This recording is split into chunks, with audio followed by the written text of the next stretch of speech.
आयोजन में हार्दिक अभिनंदन। We also welcome excellencies from the Big Cat range countries.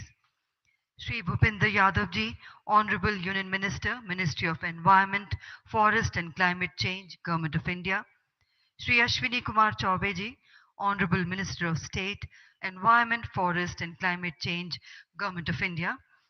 We welcome officials from the ministries, stakeholders, distinguished participants, and respected members of the press and media. May I now call upon Honorable Union Minister Shri Bhupendra Yadav ji to welcome Honorable Prime Minister by presenting him the Tiger Memento as we commemorate 50 years of Project Tiger.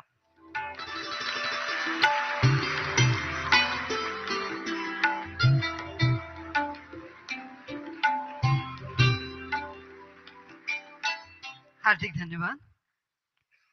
Since its launch on 1st April 1973, Project Tiger has strengthened tiger governance and field protection for ensuring conservation of tigers in its natural habitat.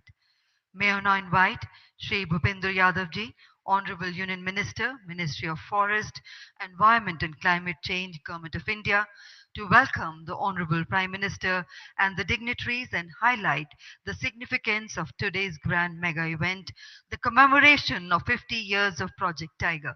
Ladies and gentlemen, let's put our hands together to welcome the Honorable Minister.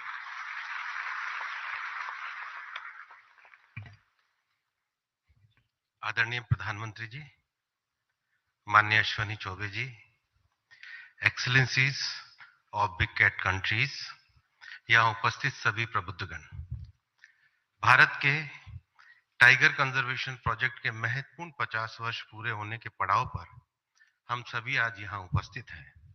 इस अवसर पर माननीय प्रधानमंत्री जी की उपस्थिति पर आप सभी की ओर से मैं उनका हार्दिक स्वागत करता हूं, आभार व्यक्त करता हूं एवं अभिनंदन करता हूं।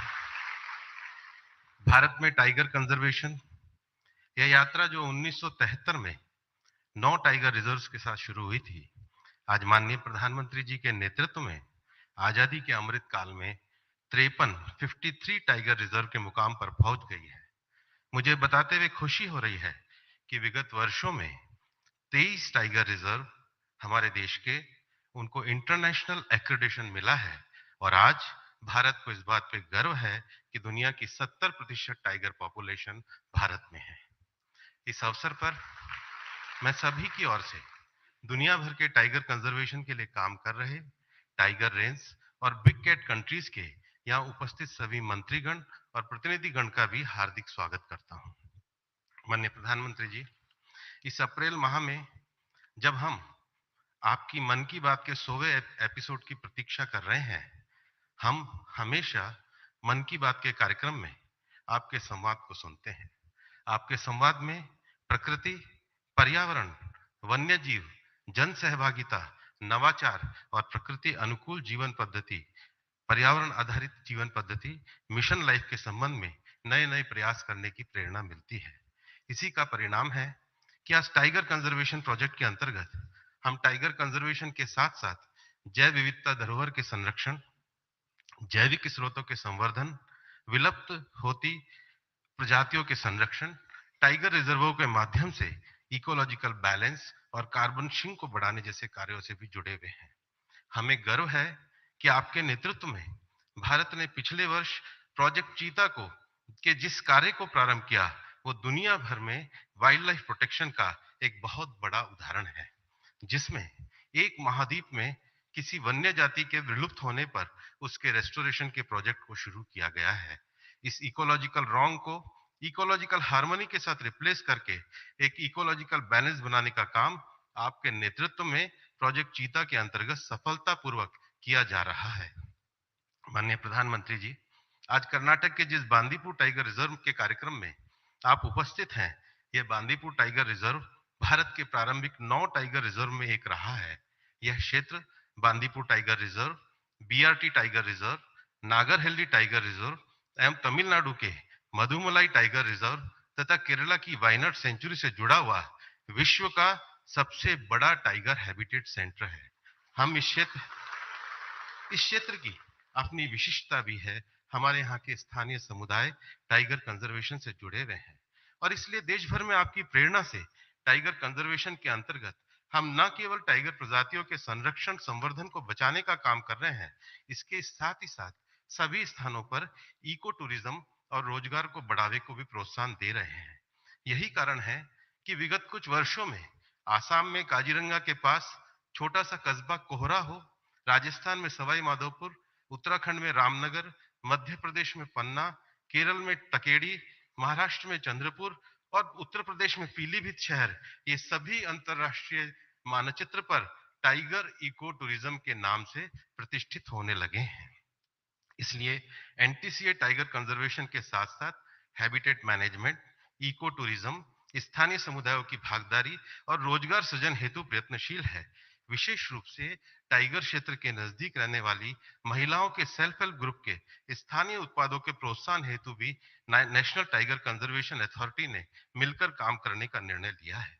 माननीय प्रधानमंत्री जी, हमारे टाइगर रिजर्व जल संरक्षण की धरोहर के रूप में भी काफी ज्यादा महत्वपूर्ण क्षेत्र है। यही कारण है कि पिछले दिनों एनटीसीए ने एक एटलस प्रकाशित किया जिसमें देश की छोटी बड़ी 350 नदियां और ट्रिब्यूटरियां के जल स्रोत के उद्गम हमारे रिजर्व क्षेत्र से हो रहा है।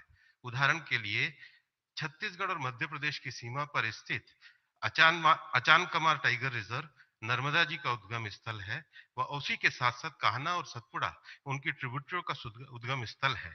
हमारे पड़ोस में बीआरटी से कावेरी नदी, नागार्जुन सागर से कृष्णा नदी, कवल टाइगर रिजर्व से गोदावरी नदी का उद्गम और पेरियार से पेरियार नदी का उद्गम है। हम मानते हैं कि टाइगर रिजर्व केवल टाइगर टेरिटरी की रक्षा नहीं करता, वो हमारे देश की ट्रिब्यूटरी के माध्यम से जल धरोहर का भी संरक्षण करता है। पिछले 50 वर्षों में टाइगर कंजर्वेशन के इस कार्यक्रम में वन विभाग के साथ साथ botanical survey of India, geological survey of India, forest survey of India, wild life institute of India जैसे संस्थानों ने भी संरक्षण में महत्वपूर्ण सहयोग दिया है। हमारे वन विभाग के अधिकारियों के साथ साथ विशेष रूप से हमारे फॉरेस्ट फ्रंटलाइन पर काम करने वाले लोग, साइंटिस्ट लोग, स्थानीय समुदाय के लोग और राज्य सरकारों ने भी 50 वर्षों के टाइगर कंजर्वेशन कार्यक्रम में एक महत्वपूर्ण भूमिका निभाई है। माननीय प्रधानमंत्री जी, आपकी प्रेरणा से अमृत काल में विभिन्न लोगों के समन्वय और सहयोग से प्रकृति पर आधारित भारत की इस विशिष्ट धरोहर को आगे बढ़ाने का काम किया है। आज आपकी प्रेरणा से अमृत काल में टाइगर कंजर्वेशन प्रोजेक्ट के साथ साथ हमारे देश में प्रोजेक्ट चीता, प्रोजेक्ट एलिफेंट, प्रोजेक्ट लॉयन और प्रोजेक्ट डॉल्फिन जैसे कार्य भी सफलतापूर्वक चल रहे हैं। भारत प्रकृति संरक्षण और पर्यावरण के साथ विकास के मार्ग पे भी आगे है। हमारी प्राकृतिक धरोहर का संरक्षण हमारे स्वरोजगार को बढ़ाने में सहायक हो, उस पर्यावरणीय विकास से हम देश के हर व्यक्ति तक क्लाइमेट जस्टिस को पहुंचाने में समर्थ हो। आपके मिशन लाइफ की प्रेरणा से क्लाइमेट एक्शन के माध्यम से दुनिया में भारत ने अतुलनीय योगदान दिया है। आपकी आज की प्रेरणा, आज की आपकी उपस्थिति हम सभी लोगों के लिए एक प्रेरणा का काम करेगी। पुनः आपकी गरिमापूर्ण स्थिति के लिए हम आपको धन्यवाद करते हैं। जय हिंद, जय Bharat.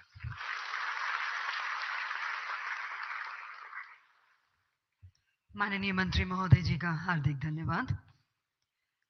Ladies and gentlemen, under the dynamic leadership of the Honorable Prime Minister of India and the tireless efforts of the Government of India towards tiger conservation, has given us an opportunity on the auspicious occasion today to release some important reports by the Honorable Prime Minister. For India, the G20 presidency also marks the beginning of Amrit Kal, leading up to the centenary of its independence towards a futuristic, prosperous, inclusive, and developed society. The futuristic vision plan calls for a landscape approach towards ensuring integrity for tiger habitats while securing the ecological and economic gains for the local people. और अब माननीय प्रधानमंत्री जी से निवेदन है कि आप अपने शुभ हस्तों से अमृत काल का टाइगर विजन बुकलेट का विमोचन करें. We request the Honorable Prime Minister to kindly do the honors of releasing the booklet on Amrit Kal ka Tiger Vision.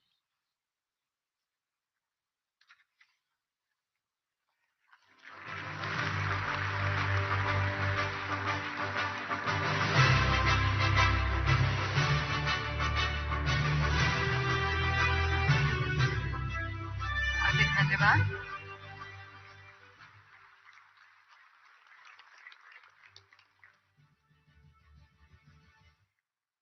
We would now request the Honorable Prime Minister to kindly release the commemorative coin highlighting 50 years of Project Tiger and the Government of India's commitment towards protection and conservation of our unique fauna and flora.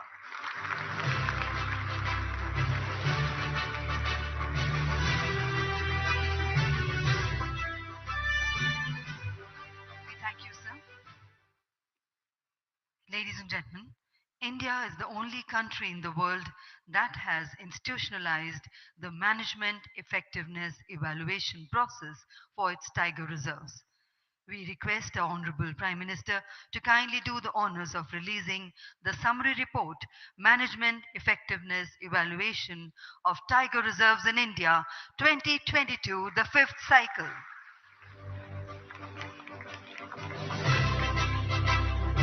Ladies and gentlemen, the independent evaluation of tiger reserves in India was initiated in 2006 with 28 tiger reserves, and till now 5 cycles of evaluation have been completed, with the fifth cycle covering 51 tiger reserves. We thank the Honorable Prime Minister, sir, for doing the release. While acknowledging India's leadership role in tiger conservation, the Honorable Prime Minister in July 2019 called for an alliance of global leaders to obliterate demand and firmly curb poaching and illegal wildlife trade in Asia. In accordance, taking the message forward, an international Big Cat Alliance has been formulated. The overarching objective of the International Big Cat Alliance is to create synergy through a collaborative platform for increased dissemination of benchmarking, big cat conservation practices, and provide access to a central common repository of technical know-how and corpus of funds to enhance the status of habitats, prey, and big cats in order to secure our ecological future and mitigate adverse effects of the climate change. We now request the Honorable Prime Minister to kindly launch the International Big Cats Alliance by clicking on the remote.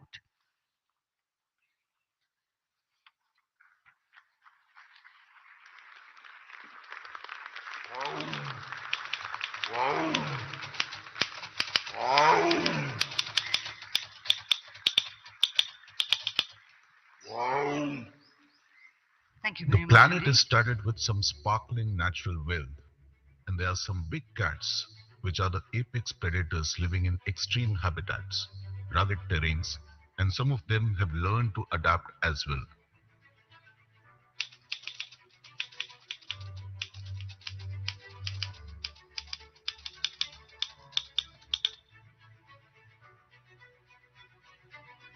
The tiger is the biggest cat species belonging to the genus Panthera. Presently, approximately 4,200 to 4,400 tigers are left in the wild. The highly social lions occupy only 8% of the historic range. In Asia, the only wild population can be found in Saurashtra in India. The fastest terrestrial animal, cheetah, was the only cat species which was extinct from the Indian subcontinent. Under the visionary leadership of Honorable Prime Minister Narendra Modi, cheetah made a comeback on Indian soil, and the first cheetah cubs were born in March 2023. The highly adaptive leopard has the widest range as compared to other big cat species of the world. The jaguar is the largest big cat species of the Americas and is the third largest cat in the world after tiger and lion. The ghost of the mountains, the snow leopard inhabits the world's most rugged terrains, the high altitude mountain ranges of Central Asia.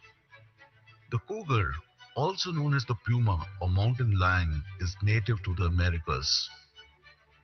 However, unlike lions, the puma is a solitary animal.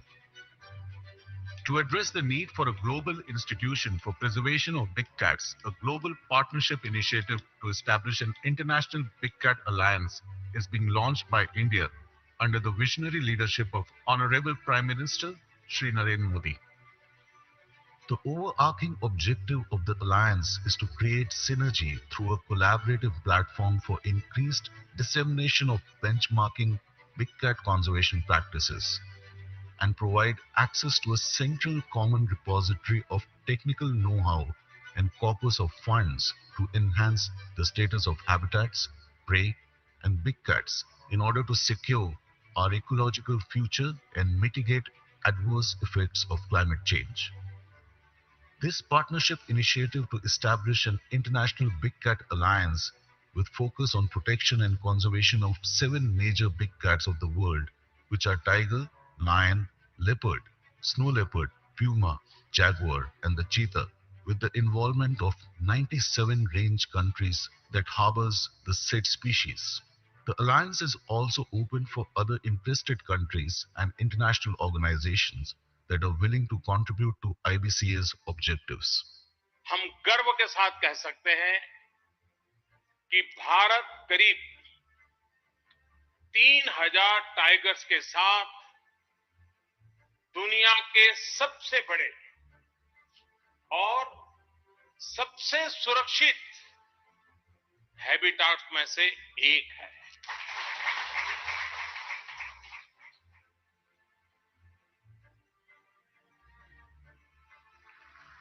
Ladies and gentlemen, we thank the Honorable Prime Minister for launching the Big Cat Alliance.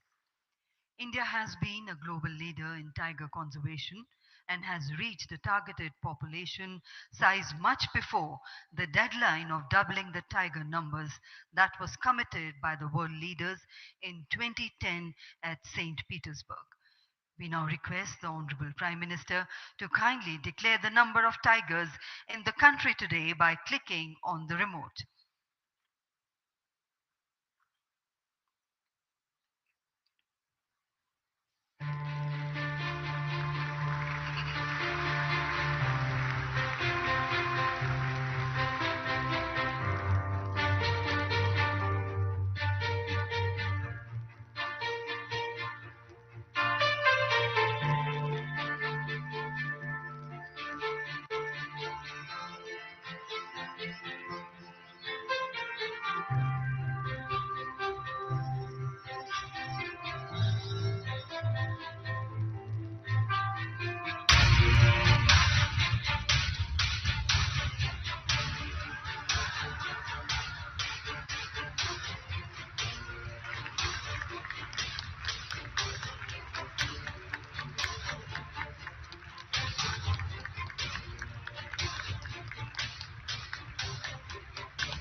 We request the Honorable Prime Minister to kindly do the honors of releasing the report Status of Tigers in India 2022.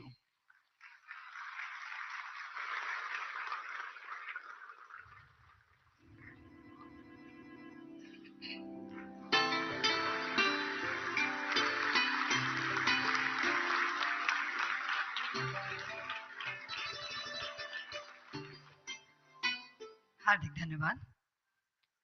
National Tiger Conservation Authority (NTCA) in collaboration with the state forest departments and with technical assistance of the Wildlife Institute of India conducts a national assessment for the status of tigers, co-predators, prey and their habitat every 4 years since the year 2006.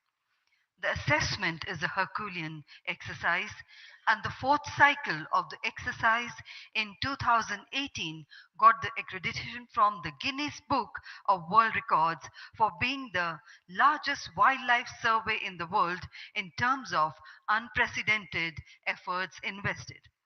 We thank Honorable Shri Narendra Modi ji, the Honorable Prime Minister of India, for releasing the booklets and the commemorative coin and for launching the International Big Cats Alliance. And now present before you a short film on success of Project Tiger.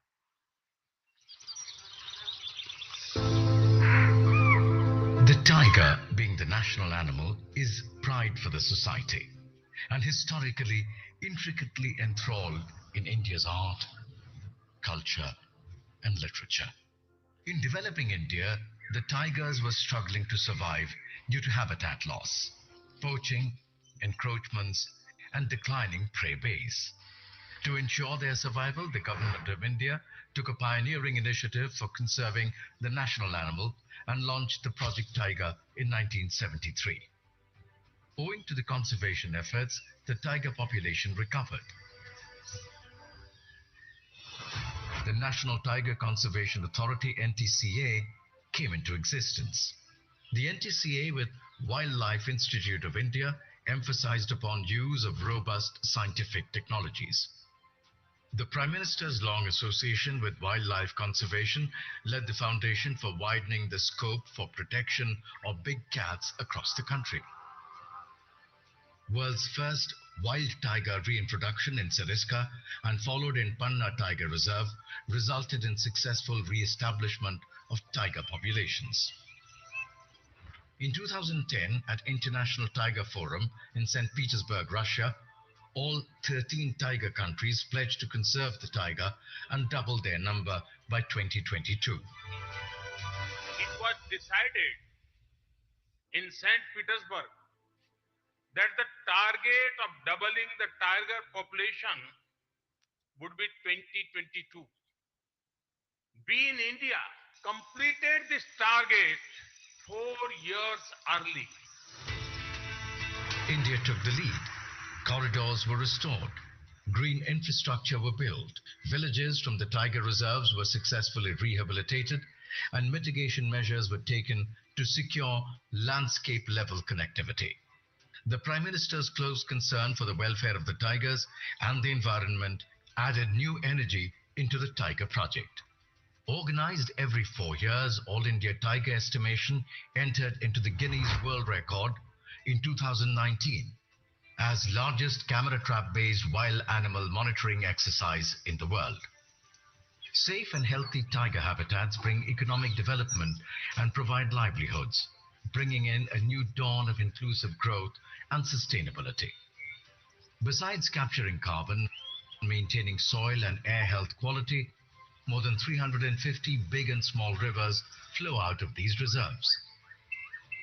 The indirect benefits from each tiger reserve are more than 13,000 crores annually.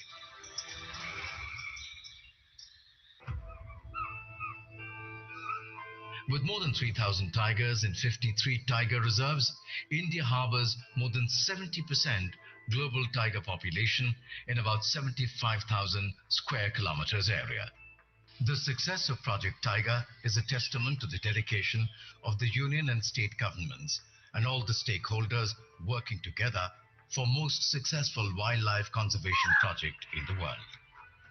Let us all pledge to create a green and environmentally sustainable country. Let the tiger be that symbol of sustainability.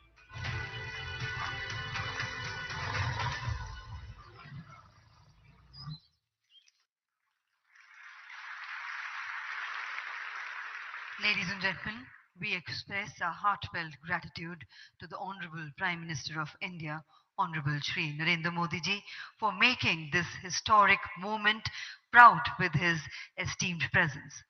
माननीय प्रधानमंत्री जी का आभार व्यक्त करते हुए निवेदन करना चाहेंगे कि आपके प्रेरणात्मक संदेश के साथ सबका मार्गदर्शन करें और एक बार फिर जोरदार तालियों के साथ स्वागत करते हैं माननीय प्रधानमंत्री जी, माननीय श्री नरेंद्र मोदी जी।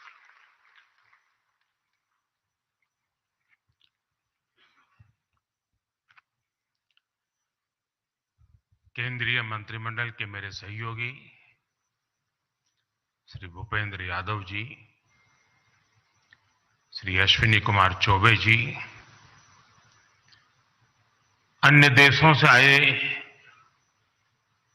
सभी मंत्रीगण, राज्यों के मंत्रीगण, अन्य प्रतिनिधि, देवी और सज्जनों, सबसे पहले तो मैं आप सबकी क्षमा चाहता हूं कि मैं सुबह 6 बजे चला गया था। मैंने सोचा था कि मैं समय पर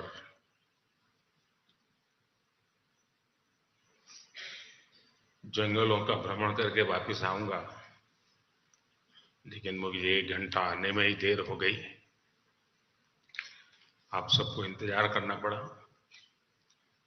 इसके लिए मैं आप सबकी क्षमा चाहता हूं। मेरी बात पहले ये जो टाइगर की संख्या का आंकड़ा हमने छुआ है, जो देखा है,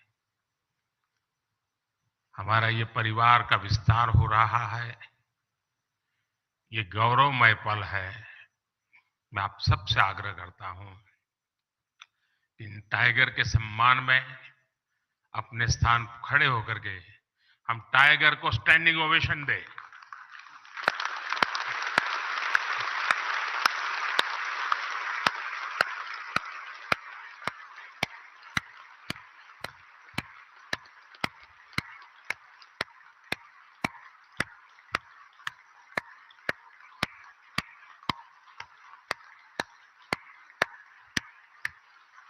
थैंक यू भैया।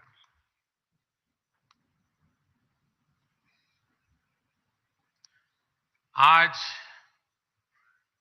हम सभी एक बहुत ही महत्वपूर्ण पड़ाव के साक्षी बन रहे हैं। प्रोजेक्ट टाइगर को 50 वर्ष हो गए हैं। प्रोजेक्ट टाइगर की सफलता भारत के लिए ही नहीं, बल्कि पूरे विश्व के लिए गौरव का विषय है। भारत ने टाइगर को न सिर्फ बचाया है, बल्कि उसको फलने फूलने का एक बेहतरीन इकोसिस्टम दिया है। यह हम लोगों के लिए और भी सुखद है कि जिस समय हमने अपनी आजादी के 75 वर्ष पूरे किए हैं, उसी समय दुनिया की करीब करीब 75% टाइगर पॉपुलेशन भारत में ही है। ये भी संयोग है कि भारत में टाइगर रिजर्व भी 75,000 वर्ग किलोमीटर का, और बीते 10-12 वर्षों में टाइगर पॉपुलेशन भी 75% बढ़ी है। ये सभी के प्रयासों से संभव हो सका है, और इसके लिए मैं पूरे देश को बहुत बहुत बधाई देता हूं। साथियों, आज विश्व भर के वन्य जीव प्रेमियों के मन में यह सवाल है, जब अनेक टाइगर रेंज देशों में उनकी आबादी स्थिर है या आबादी घट रही है, तो फिर भारत में तेजी से बढ़ क्यों रही है? इसका उत्तर है भारत की परंपरा, भारत की संस्कृति और भारत के समाज में बायोडायवर्सिटी को लेकर, पर्यावरण को लेकर जो हमारा स्वाभाविक आग्रह है, और वही सफलता के अंदर छिपा हुआ है। हम इकोलॉजी और इकोनॉमी में कॉन्फ्लिक्ट नहीं मानते, बल्कि दोनों के बीच को एग्जिस्टेंस को महत्व देते हैं। हमारे यहां टाइगर से जुड़ा हजारों वर्ष पुराना इतिहास है। मध्य प्रदेश में पाई गई 10,000 साल पुरानी रॉक आर्ट्स में टाइगर के चित्र पाए गए हैं। सेंट्रल इंडिया में रहने वाले भारिया और महाराष्ट्र में रहने वाले वर्ली जैसे देश के अनेक समुदाय टाइगर को पूजते हैं, worshipper.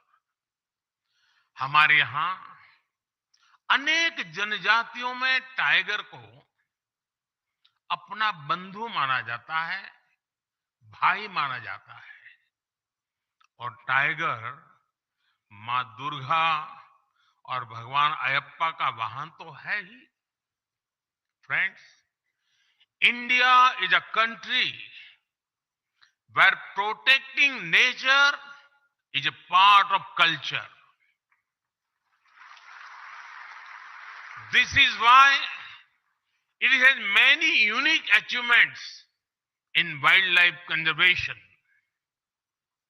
With only 2.4% of the world's land area, India contributes about 8% of the known global diversity. India is the largest tiger range country in the world. With nearly 30,000 elephants, we are the largest Asiatic elephant range country in the world. Our rhino population of nearly 3,000 makes us the largest single-horned rhino country in the world. We are the only country in the world to have Asiatic lions. The lion population has increased from around 525 in 2015 to around 675 in 2020. Our leopard population went up by over 60% in just 4 years. The work being done to clean up rivers, such the Ganga, has helped biodiversity. Some aquatic species that were considered to be in danger have shown improvement.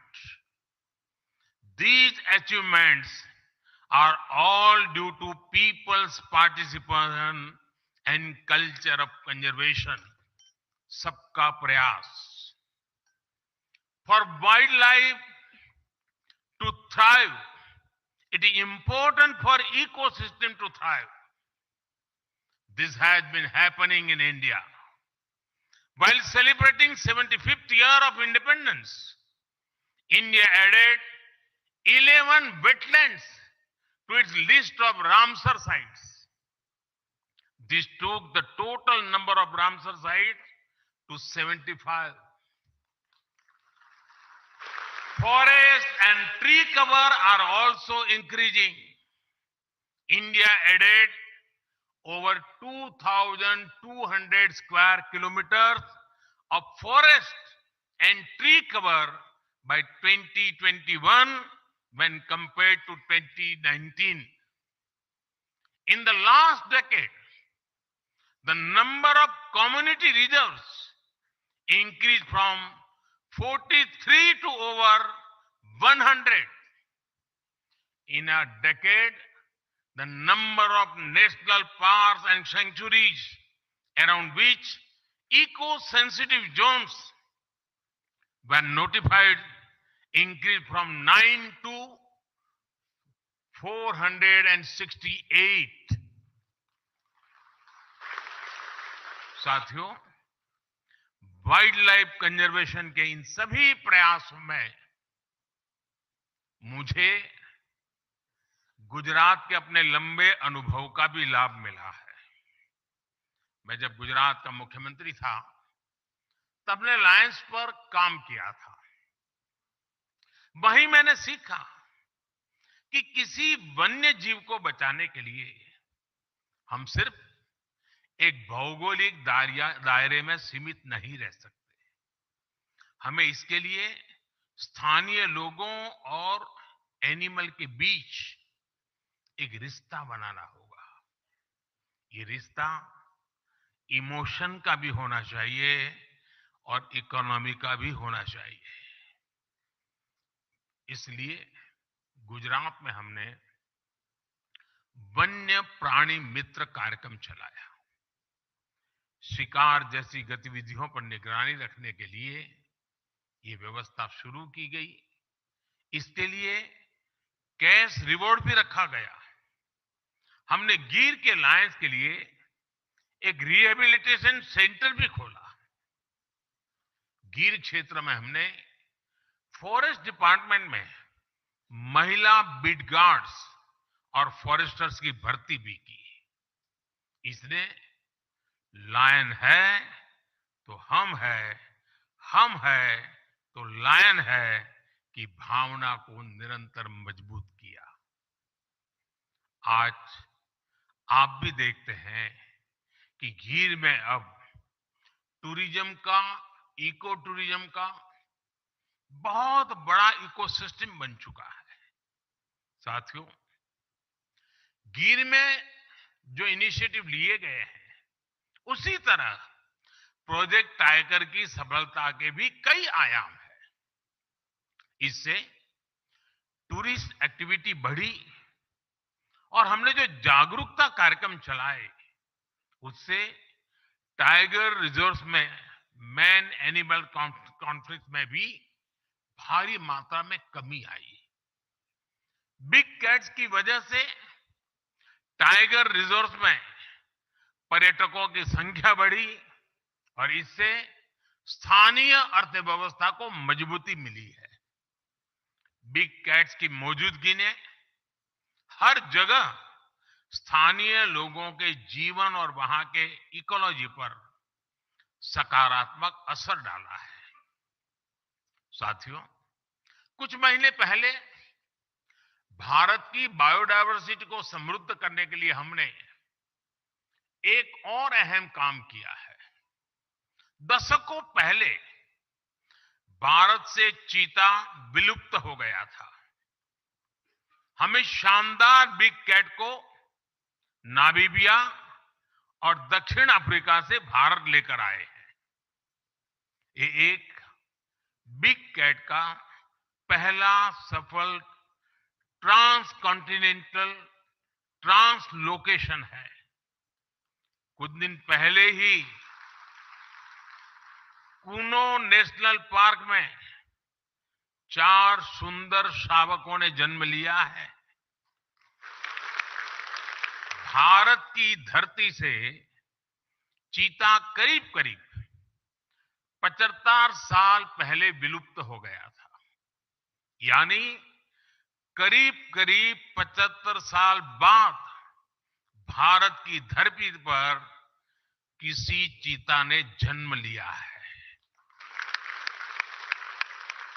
ये एक बहुत ही शुभ शुरुआत है। ये इस बात का भी प्रमाण है कि बायोडायवर्सिटी की रक्षा और उसकी समृद्धि के लिए इंटरनेशनल कोऑपरेशन कितना महत्वपूर्ण है। साथियों, वाइल्ड लाइफ का संरक्षण किसी एक देश का नहीं, बल्कि एक यूनिवर्सल इश्यू है। इसके लिए इंटरनेशनल अलायंस समय की जरूरत है।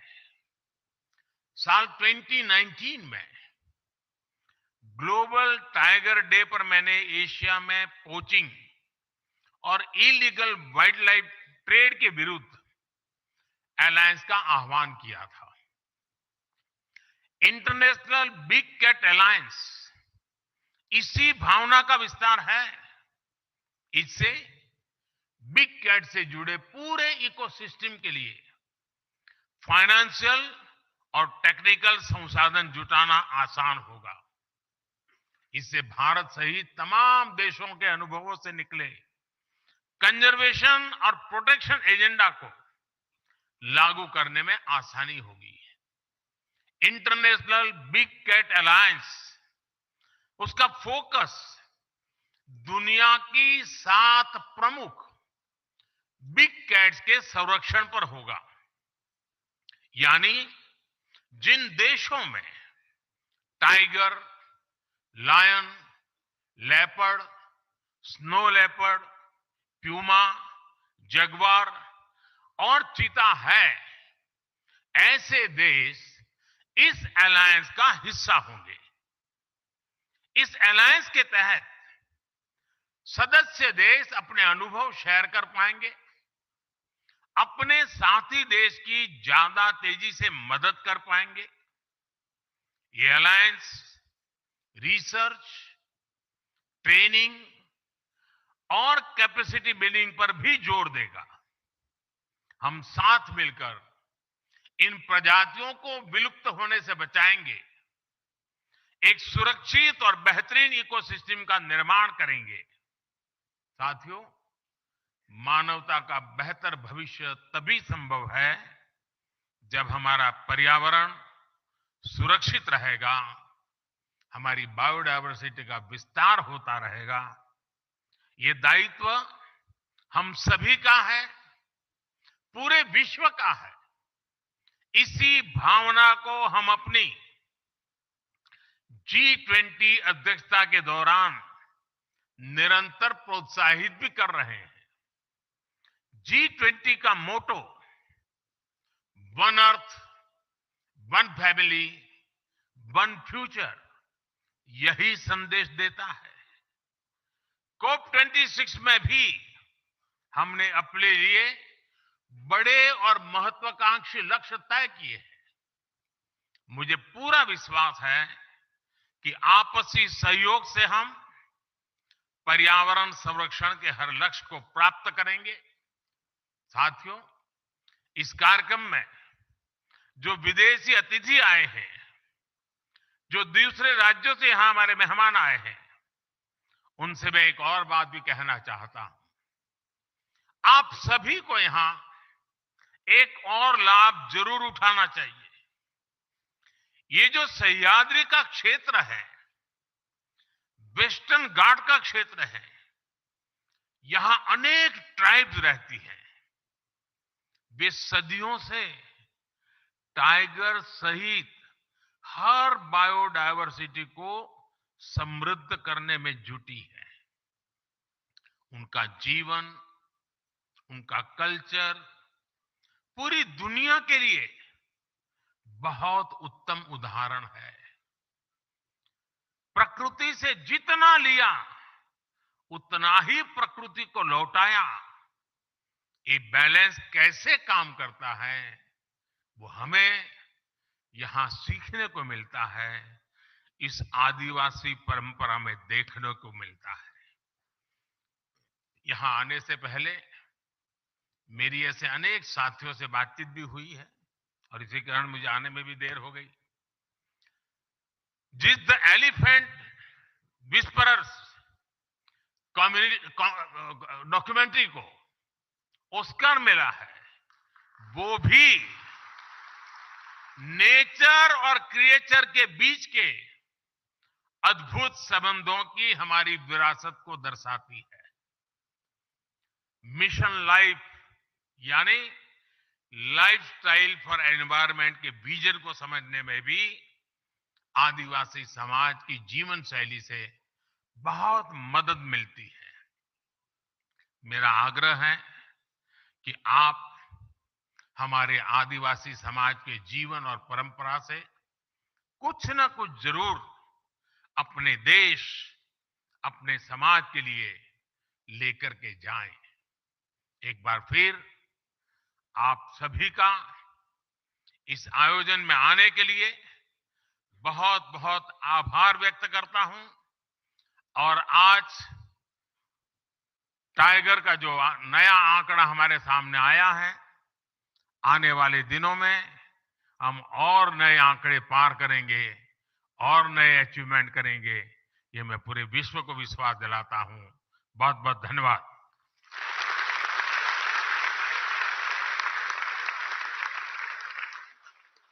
माननीय प्रधानमंत्री जी का हार्दिक धन्यवाद।